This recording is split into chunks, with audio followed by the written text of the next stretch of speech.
இப்போது நாம் சுரக்காய் குழம்பு வைக்கிறதுக்காக வெங்காயம், தக்காளி எல்லாத்தையும் கட் பண்ணி ரெடியாக வச்சுன்னு இருக்கோம். இப்போ சுரக்காவையும் ரெடியாக கட் பண்ணுறோம். அதுக்கப்புறம் வேர்க்கடலை வறுத்து மாவு பொடி பண்ணுறதுக்கு மாவும் வெங்காயத்தை நல்லா வதக்கணும். அதுக்கப்புறம் தக்காளியும் போட்டு நல்லா வதக்கணும்.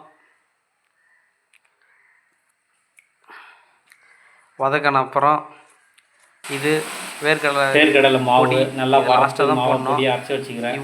இவ்வளோ இருப்பார் எல்லாத்தையும் போட்டு தான் வதக்க போகிறோம். இதையும் சேர்த்து எல்லாத்தையும் போட்டாச்சு. சுரக்காவை நல்லா வதக்கணும். தேவையான அளவு 2 ஸ்பூன் உப்பு போட்டுக்கணும்.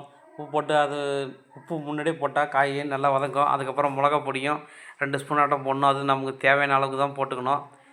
அதுக்கப்புறம் லாஸ்ட்டாக தான் போடணும், இருந்தாலும் நான் முன்னாடியே போட்டுடுறேன். வேர்க்கடலை பொடி அதுவும் போட்டு நல்லா கிளறிட்டு மஞ்சத்தூள் முன்னாடியே போட்டேன். லைட்டாக போட்டுக்கணும். குழம்பு ரெடி. ரொம்ப டேஸ்ட்டாக இருக்கும். இந்த வீடியோ பிடிச்சிருந்தா சப்ஸ்கிரைப் பண்ணுங்கள், கமெண்ட் பண்ணுங்கள்.